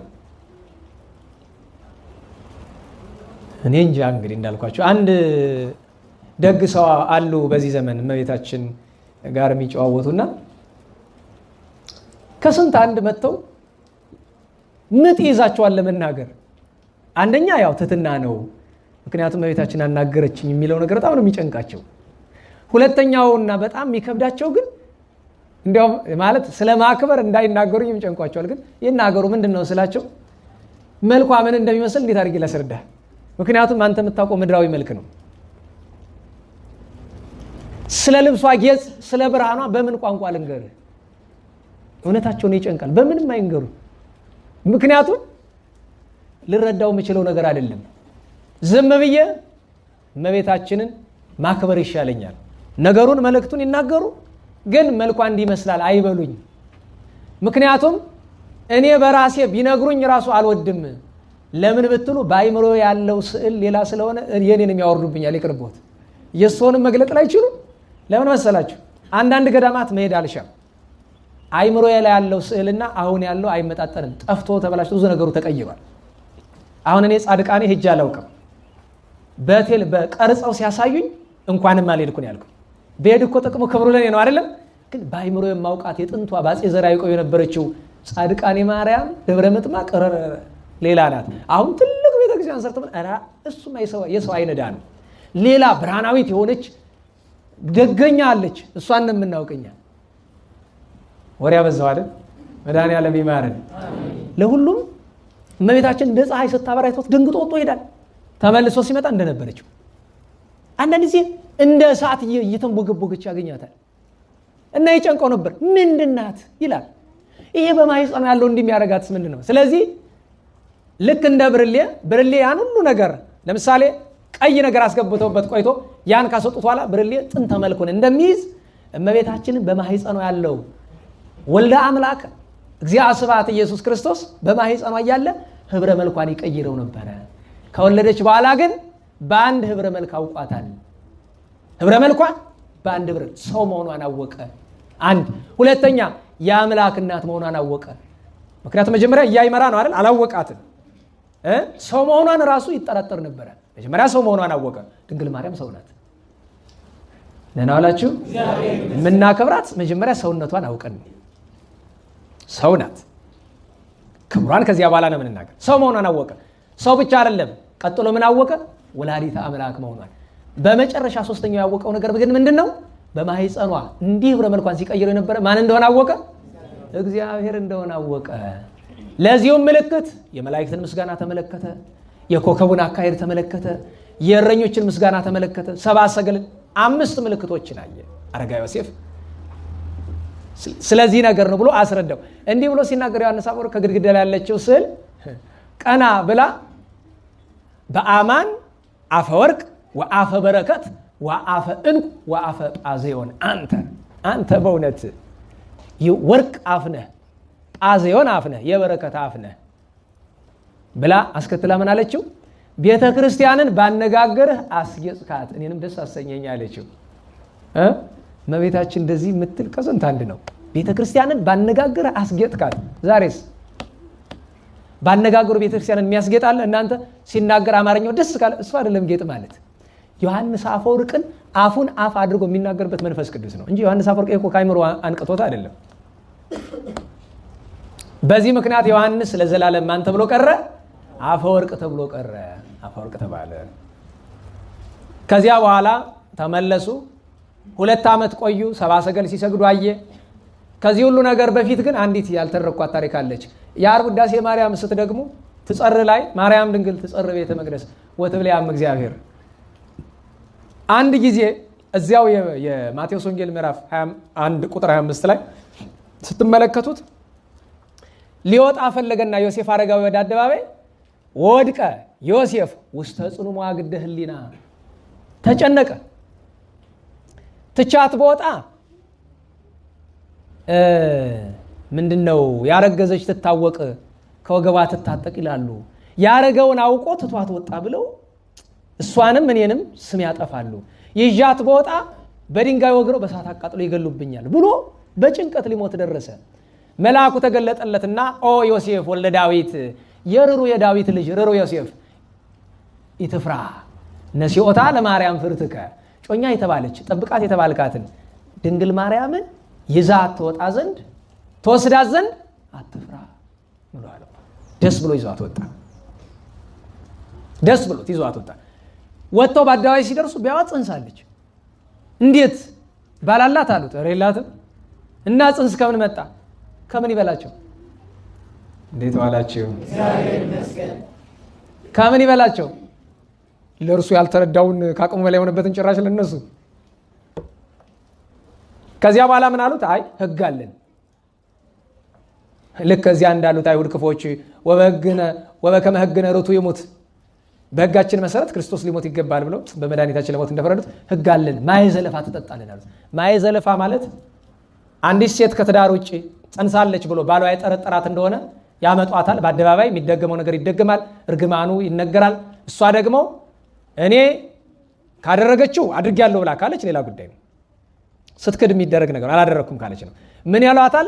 ይሄ የምትጠጪው ነገር እውነት ክፋቱን፣ ኃጢአቱን፣ ዝሙቱን አላደረግሽው እንደሆነ እግዚአብሔር በወንድ ልጅ ይባርክሽ ይሏታል። ያኔ ወንድ ልጅ መውለድ በጣም ትልቅ ነገር ነው። ዛሬን እንጃ። ዋሽተሽ እንደሆነ ዘሙተሽ እንደሆነ ግን አንጀትሽን በጥብጦ ይግደልሽ ይሏታል። ስትጠጣው ዝሙት ሰርታ ከሆነ ያችን ሴት አንጀቷን ብጥስስ አድርጎ እዚያው ነው የሚገላት፣ ጽንሱንም እዚያው ነው የሚገለው። ሁለቱም ይሞታሉ። ዮሴፍ አረጋዊ ጨነቀው። እናታችን እመቤታችን ድንግል ማርያም ናቸው። አይዞ አይጭነቅ፣ መላእክት በግራ በቀኝ ይጠብቋታል። ማየ ዘለፋ መጡና ርግማኑን ደግመው እንኪ ጠጭ አሏት። ያንን ጠጣ ጨርሳ እቃውን ስትመልስላቸው እንግዲህ አባቶቻችን ከፀሐይ 7 እጅ አበራች፣ ብርሃነ ገጻ እንደ ሻሽ ተነጸፉ፣ ማየት ስላልቻሉ እንደወደቁ በእውነት እግዚአብሔር ተስፋ ያናገረለት መሲህ በዚች ድንግል ማህፀን እንዳለ እናምናለን ብለው ብዙዎቹ መስክረውላታል። ከዚህ ነገር በኋላ ጌታ 2 ዓመት ሲሞላው ሄሮድስ በሰብአ ሰገል ምክንያት ሊገለው ፈለገ። የእግዚአብሔር መልአክ እመቤታችን ትቶ ማንን ነው የሚያናግር? ዮሴፍን። ኃላፊነት ለሱ ነው የተሰጠ፣ ጠባቂነቱ ለሱ ነው። አንድነት እንድታውቁ የሚያስፈልገው ነገር እመቤታችን ጌታን ከወለደች በኋላ እጮኛ የሚል ቃል ይገኛል? ነገሩኝ። አይገኝም። እጮኛን አይልም። ምንድነው የሚለው? ንሳ ሕፃነ ወእሞ፣ ሕፃኑንና ምኑን እናቱን ያዝተን። እዛ በኋላ ሕፃንና እናቱን ነው የሚል። ለምን እንዳልኳቸው የማየ ዘለፋ ከጠጣች በኋላ በድንጋይ መወገር፣ በእሳት መቃጠል ቀረ። እዛ በኋላ እጮኛ የሚል ስም የለም። ምክንያቱም የተፈለገለት ዓላማ አልፏል። እሱም የታጨለትን ስራ ገብቶበታል። ስደት አለ፣ አንዱ የታጨለት ቀጠለ። በሌሊት ተነስቶ አህያ ጭኖ ሰሎሜን አስከትሎ ሄደ። በስደት የነበረው ታሪክ 1 2 3 4 ብሎ ለመተረክ በጣም ብዙ ነው። ግን ጥቂቶችን ልንገራችሁ። አረጋዊ ዮሴፍ ከድንግል ማርያም ጋር በስደት የሄደባቸውን ቦታዎች እዚህ ተነግሬያቸዋለሁ። በሶሪያ ሲሄድ ከጊ ጋር፣ በሊባኖስ ሲሄድ፣ ግብፅ ውስጥ መከራ ሲቀበሉ፣ ኢትዮጵያ ውስጥ ሲገቡ፣ የመን ውስጥ ነበሩ፣ ኤርትራ ውስጥ ነበሩ። በእነዚህ ሁሉ አንድ እውነት ወቁ፣ ድንግል ማርያም ያለቀሰችውን ለቅሶ ሁሉ አረጋዊ ዮሴፍ አልቅሷል። እርሷን የመታ እንቅፋት ሁሉ እሱን መጥቶታል። የፈራችውን ሁሉ እሱ ፈርቷል። ስቃዋን ሁሉ ተሳትፏል። ከነዚህ ውስጥ አንዳንድ አስገራሚ ነገሮችን ልንገራቸው። አሁን ለምሳሌ ትዕማን የምትባል ሴት ርቧቸው፣ ልብ በሉ፣ የሰማይን አምላክ ይዘው ርቧቸው ልመና ሄዱ። የያዙት ስንቅ አልቆባቸው። ዛሬ የሚለመን በድንግል ማርያም ስም ነው። ያኔ እሷ በማን ስም ትለምን? በእስራኤል አምላክ ስም፣ በልጇ ስም ለመነች። ወጣችና ትዕማን የምትባለው ክፉ ሴት ከወዴት ናቸው አለቻቸው። አይ ከናዝሬት ገሊላ ነን። ምን ሆናችሁ ነው? ቀንጥሎን ስደተኞች ነን፣ እባካችሁ ቁራሽ ጥርኝ ውሃ ካላችሁ ብሎ ሲሉ ስታያት መልኳ በጣም አስገርማት። የእመቤታችን መልክ ለትዕማን ገረማት። ላቲ ስብሐት ደረቅ ሆነሽ ነው እንጂ እንዳንቺ ያለች ሴት እኮ ከመጋረጃ ማትወጣም ነበር አለቻት። እውነት ለመናገር አሁን እመቤታችን ደረቅ ናት። ላቲ ስብሐት ለምን ብትሉ ደረቅ ማለት ሁለት ትርጉም አለው። አንደኛ እመቤታችን ይብስት ናት። በምን ታውቋል ቢሉ እንባቆም ማነው ጌዴዎን ጸምር ዘረጋ አይደለም? ሁለት ጊዜ መጀመሪያ ጸምር ወረደባት። ይሄም የጌታ ምሳሌ ነው። ጠል የጌታ ነው፣ ጸምር የእመቤታችን። ኋላ እንደገና ምሳሌ ይቀየርልኛልና ዝናቡ የዘነበ ጠል የወረደ የት ላይ ነው? መሬቱ ላይ። ምኗ ደረቅ ሆነች? ጸምሯ። ስለዚህ ይብስት ጸምር ትባል። እመቤታችን ይብስት ናት፣ ደረቅ ናት ማለት የዚህ ዓለም የኃጢአት እርጥበት፣ የወንድ ዘር እርጥበት፣ የክፋት የበደል የመርገም እርጥበት አላገኛትም። ችግር የለውም። ሁለተኛ ደረቅ ማለት በጥሩ አማርኛ ምን ማለት ነው? በእውነት የሚጸና ደረቅ የሚባል እገሌ ደረቅ ነው ምን ማለት ነው? ለእውነት የሚቆም ማለት ነው አይደለም? ፍሌክሲብል ያልሆነ አንዴ አንዱን የማይል እሷ እኮ ስድብ እየተሳደበች ነው። እኛ ግን እንጠቀምበት ለበጎ እስቲ ብዬ ነው። እንዲህ ብሎ ሲል አረጋዊ ዮሴፍ ጠጋለና አይ ናትዋ ለራበው ቢኖር ይዘከሩታል፣ ባይኖር ካለው ያድርስ ይሉታል እንጂ መከራ ለጸናባት ቀን ለተደፋባት ለዚች ልጅ እንዲህ እንደ ጦር የሚወጋ ነገር እንዴት ትናገሪያታለሽ ብሎ መለሰ። እናውላችሁ ይዟችሁ ድምጽ ማጓ የባትሪውን ነው እየተጠቀመን ያለ ነውና እንዴት አልተቋረጠም እንዳትሉ የባትሪውን ነው እየተጠቀመን ያለ ነው። እንደዚያ ብሎ ሲላት ከላይ ማን ያለች? ኮቲባ የምትባል ወደ ባሪያ ያለች። እንግዲህ ባሪያ ማለት ጥቁር ማለት አይደለም። ግብፃዊት ናት እኮ ባሪያ ሲባል ጥቁር አይደለችም እኮ። ባሪያ ማለት ያው በባርነት ተቀጥራ የምታገለግል ወደልነቷ በልታ ነው፣ አለቀጥ በልታ ነው። አንዳንዱ በተፈጥሮ የሚወድላል። የቤት ሰራተኛ ሲወፍር አስቸጋሪ ነው። በጣም መጠን በላይ ወፈሩ ያው የምታውቁት ነው። ደግሞ የቤት ሰራተኛችሁን አትግፉ፣ በእግዚአብሔር ፊት ያስረግሟችኋል። መጥፎ ነው። በዚህ ዘመን በጣም በእርግጥ በጣም ማዝነው እውነት ለመናገር በፐርሰንት ብታስቀምጡት ከባለቤቶች ይልቅ የቤት ሰራተኞች እንደሚከፉ አውቃለሁ። በጣም አስቸጋሪዎች ናቸው። በጣም ሲበዛ አንዳንዴ ክፉ የሚለው ቃል ሁሉ አይገልጣቸውም። የማያረጉት ነገር የለም። በዚህ ምክንያት አብዛኛውን ጊዜ ከቻላችሁ የቤት ሰራተኛ ባትቀጥሩ ይመረጣል። እሱም አይገኝም። ታውቁታላችሁ። ስንት መከራ ተገኝቶ ስትገባ ራሱ እንዲያደርጊ እንዳትይ እኔ የሚገርም ምን ልታደርግ ነው ታዲያ የምትገባ? በመስታወት መልኳን ልታይ ነው? እንዲሁ እኮ በጣም ያሳዝናል። ደግሞ አንዳንድ መልካም የቤት ሰራተኞች ሲኖሩ ደግሞ ባለቤቱ ክፉ ይሆናል። የሚገርማችሁ አከራይና ተከራይ፣ ሰራተኛና አሰሪ ጥሩ ሆኖ አይገናኙም። አይታችሁ ከሆነ ለምሳሌ አንዲት እህት አለችኝ፣ በጣም ደግ ሰው ናት። ደግ የሚለው የማይገልጣትም በእውነቱ 9 ቤት አላት የምታከራየው፣ አይከፍሏት። ለምን አምጡ ብላ ትጨቃጨቃቸው፣ ቸግሯቸው ይሆናል ምናምን እያለች ብዙ እኮ ደግሞ ገንዘብ ያላት ሰው አይደለች። መተዳደሪያው እሱ ራሱ ነው። አይሰጧትም። እኔ ይገርመኛል። እኛን ያከራዩንን ደግሞ እንግዲህ ፈልጓቸው ደግሞ አምጣ አስቀድመህ ገና ያልኖርክበትን እንደዛ አይደል ቤት ኪራይ የሚከፈል ያልኖርክበትን እኮ የምትከፍል። አሁን ለምሳሌ ሐምሌ አይደለ አሁን ናሴ እየገባ አይደለ? ናሴ አንድ የናሴን ትከፍላለህ ያልኖርክበትን። እንደው ነውር እኮ ነው። ሰው እንዴት ያልተጠቀምበትን ይከፍላል? በእርግጥ ደግሞ ወደው አይደለም፣ አመፀኛ ተከራይ እያስቸገራቸው ነው። ለምን ሳይከፍል ወጥቶ እየሄደ አንድ ጊዜ አስታውሳለሁኝ። ቤቱን ቆልፎ ጠፋ። የ6 ወር ኪራይ ሳይከፍል በዚያ በሰፈር ነው። ከዛ ደውሎ በቃ ገንዘብ ስላጣሁኝ የቤቱን ዕቃ ሽጡና ውሰዱ ብሎ አለ። ቤቱ ቢከፈት ምንድነው ያለው? አሮጌ መሶብ ወድቆ ቢገኝ እንኳን የማይነሳ ዕቃ ማለት ነው። እንግዲህ ሰውት ክፋቱ። ዋናው ትልቁ ነገር ወደ ታሪካችን እንመለስና ያቺ ኮሊባ ደርቡን ይሄ የፎቁን ደረጃ ግራ ቀኝ እያማታቸው ስትረግጠው ውፍረቷ የተነሳ ነው። ሄዳ አረጋዊ ዮሴፍን ይሄ የፍየል እረኛ ለአባታችን ምስጋና ይሄ የፍየል እረኛ እመቤቴ እንዴት ይናገራታል ብላ ቃጣቸው ልትማታ። ኋላ እንዲያውም ከዚህ በላይ በጣም ያናደውን ብላ ከእመቤታችን እጅ ክርስቶስ መድኃኔዓለምን ነጥቃ መሬት አሸዋው ላይ ጣለችው። ያን ጊዜ ሕፃን ነውና በአምሳለ ሕፃን ቆሞ ሆኗልና ምር ብሎ አለቀሰ። እመቤታችን ልታነሳው ስትል አረጋዊ ዮሴፍ ምን አለ? እንዳታነሺው ልጄ። ለምን አለችው? ፍርዱን ይግለጥ። እንዳታነሺው ፍርዱን ይግለጥ አለ። ፍርዱን ገለጠ። ጦጣ ዝንጀሮ ሆኑ ጠቅላላ ሙሉ ቤተሰቡ። የግቢያቸው ሻይ ያባረረ ዱር አስገብቷቸው ተመለሰ። ቅዱስ ገብርኤል መጥቶ በሉ እረፉበት ብሎ የኮሌባን ቤት ሰጣቸው። እመቤታችን እንደ እመቤት እንደ ባለቤት፣ ዮሴፍ እንዳበዛ ሆኖ ሰሎሜ እየሰራች እዚያ ተቀምጠዋል እዚያ ቤት። ኋላ ግን አይ ምቾት በዛ ብሎ ቅዱስ ገብርኤል ለግናቶ አስወጥቶ ሰዷቸዋል። ለምን? ምድራዊ ምቾት ሰማያዊ ምቾት ያጠፋል። አንድ ይሄ ነው። ሁለተኛ እመቤታችን ድንግል ማርያም ሲደክማት ሰሎሜ ታዝለዋለች። ሰሎሜ ሲደክማት አረጋዊ ዮሴፍ ስጭኝ እስኪ ብሎ ትከሻው ላይ አዝሎት ይሄዳል። ሁልጊዜ አረጋዊ ዮሴፍን ጌታችን መድኃኒታችን ኢየሱስ ክርስቶስ ከላይ ሆኖ ትከሻው ላይ ሆኖ ያወራዋል። ረቂቅ የሆነ ምስጢር ረቂቅ የሆነ እና እጹብ እያለ እያደነቀ አንድ ጊዜ ታዲያ አረጋዊ ዮሴፍ በመንደር እንሄዳለን፣ እመቤታችን በበረሃንም እንሄዳለች። አረጋዊ ዮሴፍ በመንደር የሚሄድ የሚለው ለምንድን ነው? ለልመና እንዲመች ቀንጥሎታል፣ ለማኝ ሆኗልና። እመቤታችን ደግሞ ረሃብ ይግደለኝ እንጂ በየከተማማ የሄሮድስ ወታደሮች አይጠፉም። በዚህ ነገር ሊከራከር ሲሞክር ቅዱስ ገብርኤል መጣና አንተ እመቤትህ እኮ ናት፣ ስንኳ ለመከራከር ቀና ብለህ ልታያት አይገባም፣ የምትልን ብቻ አድርጋለህ።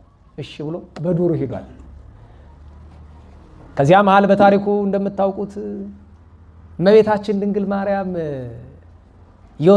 ሄሮድስ 4 ጭፍራ አለቃ ሲልክባት ዮሳ ሰማ።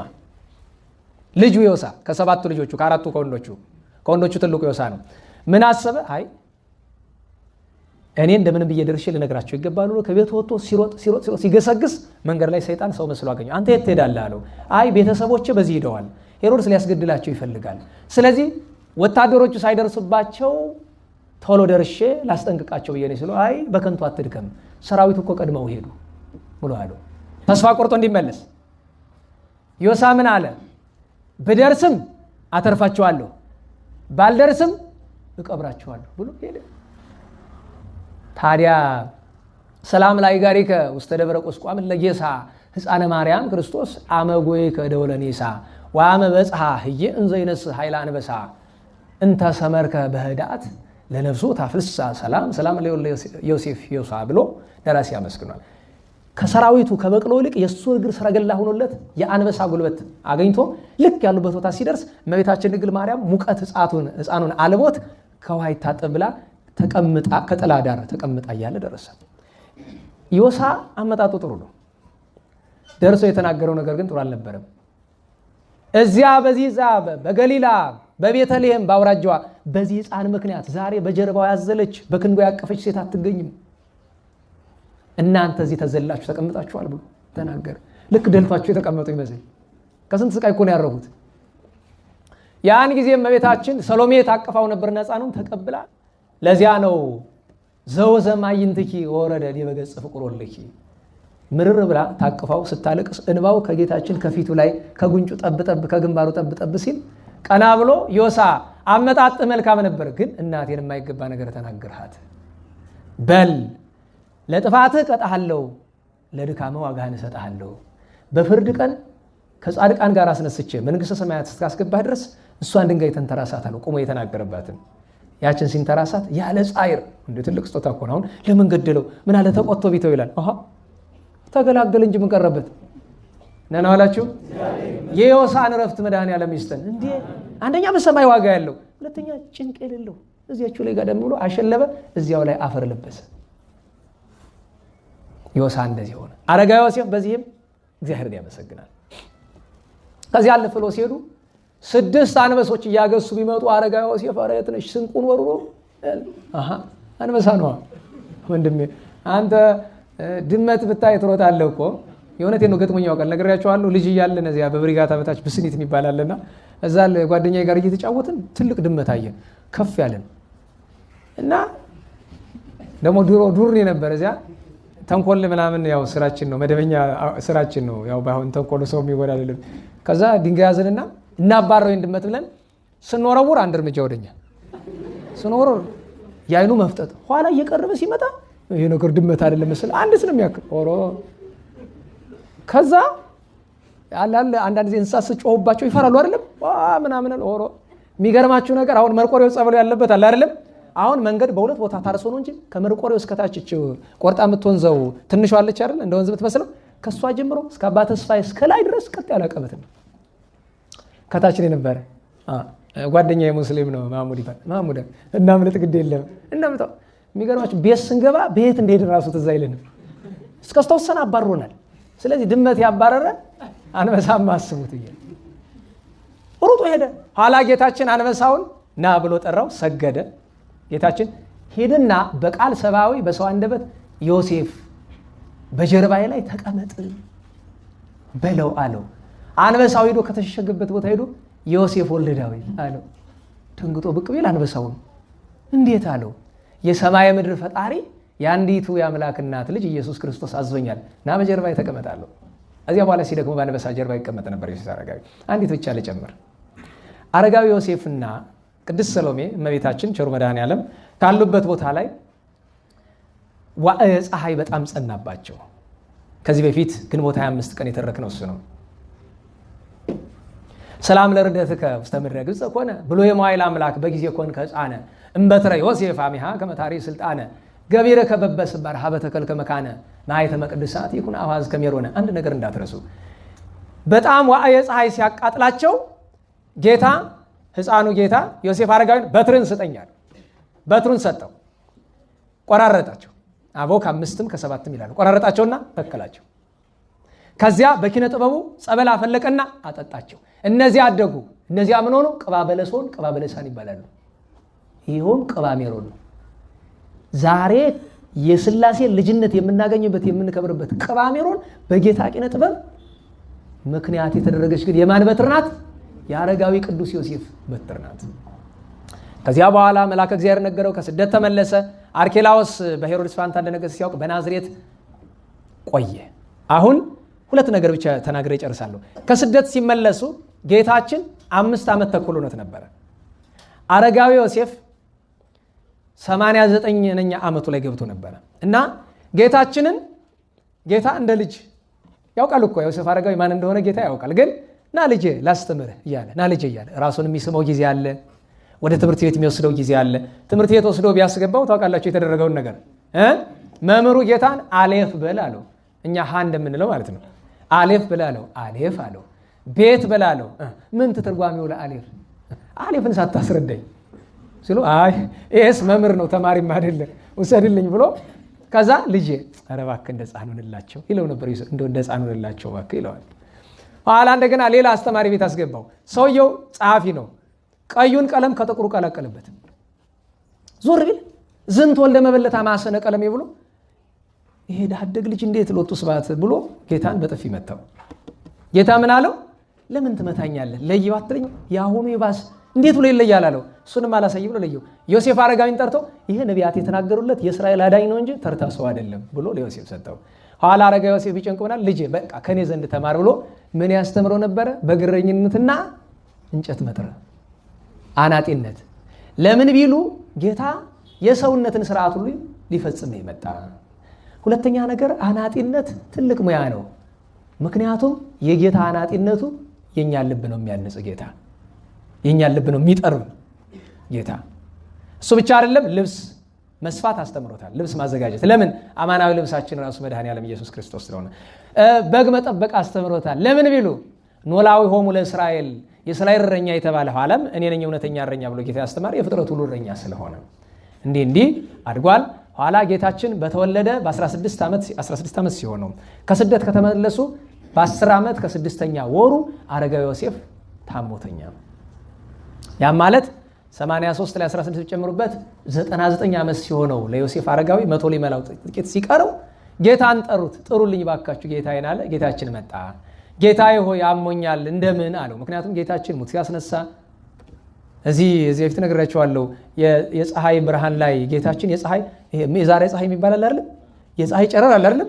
ጨረር ላይ ይቀመጣል ጌታ። አሁን አስቡት፣ ጨረር ላይ እንደዚህ ብታደርጉት ምንም ነገር የለውም አይደል? እዚያ ላይ ይቀመጥበታል። ጭቃ ወፍ እየሰራ እፍ ሲላቸው ነፍስ ይዘራሉ።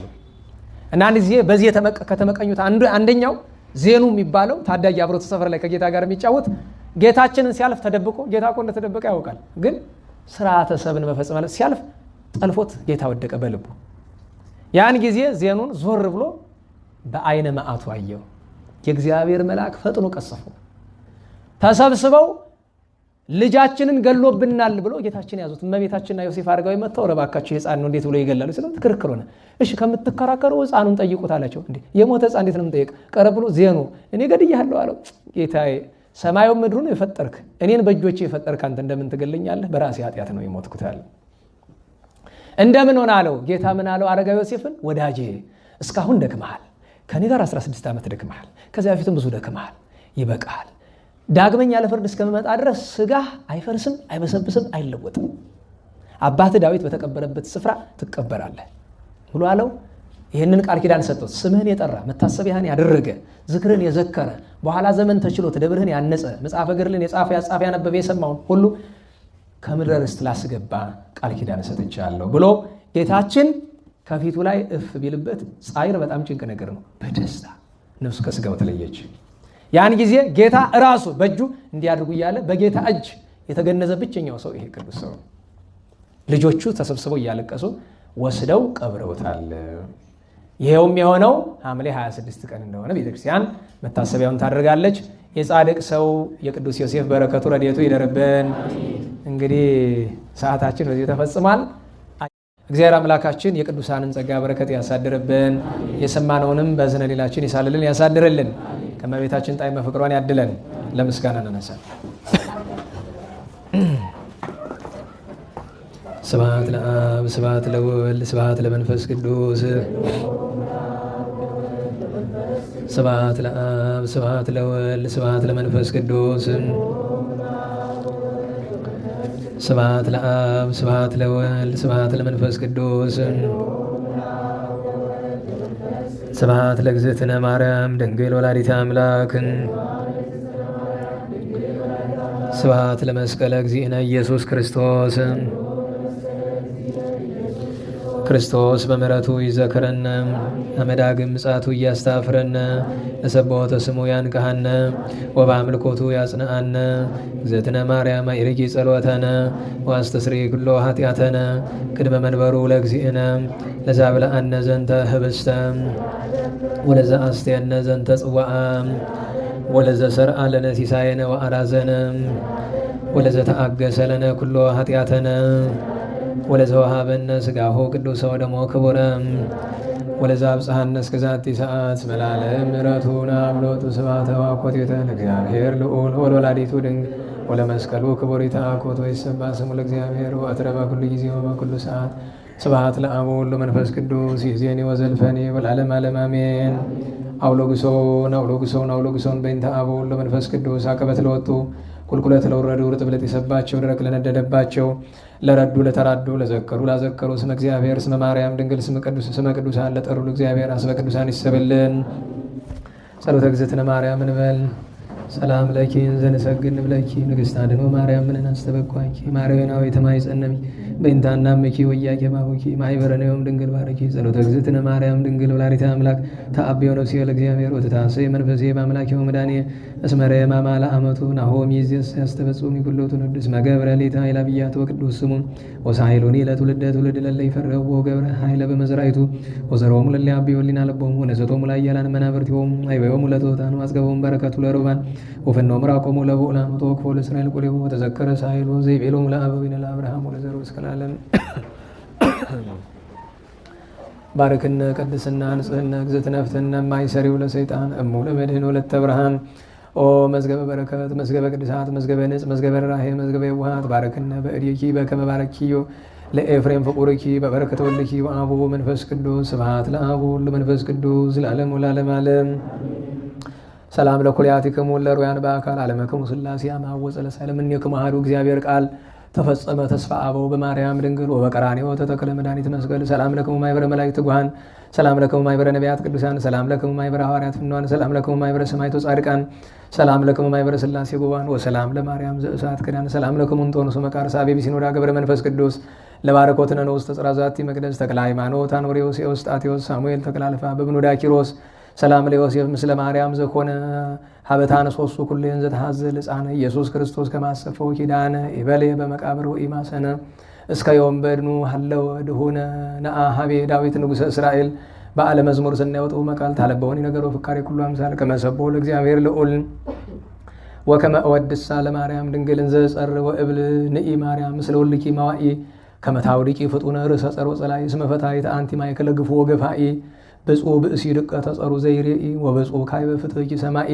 ማርያም ንጽሕት ድንግል ወላዲተ አምላክ ማይምን ሰአሊተ ምሕረት ለውሉደ ሰብ ሰአሊ ለነ በክርስቶስ ወልድኪ ስረይ ኃጢአተነ ሰአሊ ለነ ቅድስት ጸሎታ ለማርያም ወስለታ ያድነን እማ ተወልዳ ጸሎታ ለማርያም ወስለታ ለሕዝበ ክርስቲያን ይቀበን እማ ተወልዳ ጸሎታ ለማርያም ወስለታ ለነፍሳተ ሙታን ያድነን እማ ተወልዳ ጸሎታ ለማርያም ወስለታ ለነብሰ አቡነ መርቆሬዎስ ወለነሳ አቡነ ነቢየ ልዑል ያድህኖን እማ ተወልዳ ጸሎታ ለማርያም ወስለታ ለመካናቲነ ደብረ መድኃኒት ወደብረ ገነት ወመንበረ መንግሥት ለቤተ ክርስቲያን ቅድስት ወለሀገሪትነ ኢትዮጵያ ለአግብርታ ወላይ ማታ ይኩነነ ከመ ወልታ በጸሎትሽ ወበስዕለትሽ ለአበው ንጹሐን ለቅዱስ ኤፍሬም ለአባ ሕርያቆስ ለአባ ጊዮርጊስ ለአባ ሳሙኤል ለቅዱስ ደክስዮስ ለያሬድ ማሕሌታዊ ለአባ ኪሮስ ለአባ መባጽዮን ለአቡነ ዘርዓ ያዕቆብ ለብፁዕ ገብረ ክርስቶስ ለቅዱስ ዮሐንስ አፈወርቅ ለአባ ጽጌ ድንግል ለአባ ዮሐንስ ዘደማስቆ ለአባ ሳሙኤል ዘደብረ ቀለሞን ለቅዱስ ዮሐንስ ወልደ ነጎድጓድ ለቅዱስ ቄርሎስ አምደ ሃይማኖት ለአቡነ አቢብ ለንጹሐን ስለ ክቡራን ሐዋርያት ለጻድቃነ ሰማዕታት ለደናግል መነኮሳት የተለመንሽ ድንግል እመቤታችን ለእኛም ተለመኝን። ሰኔት በድንግልና ስርጉት በቅድስና እመቤታችን ጸጋውን ክብሩን እንዳይነሳን ለምኝልን። አይምሮውን ለቦውን ጥበቡን ፍቅርሽን መዓዛሽን በልቦናችን ሳይልን አሳድሪልን። ቸሩ መድኃኔዓለም አምላካችን ተረፈ ዘመኑን ተረፈ ጾሙን ተረፈ ክረምት እንዲባርክልን ከማይለ ጾሙ በሰላም በምሕረት እንዲያደርሰን ስብሐት ለእግዚአብሔር ልዑል ወለወላዲቱ ድንግል ወለመስቀሉ ክቡር ጸብሳይል አሜን።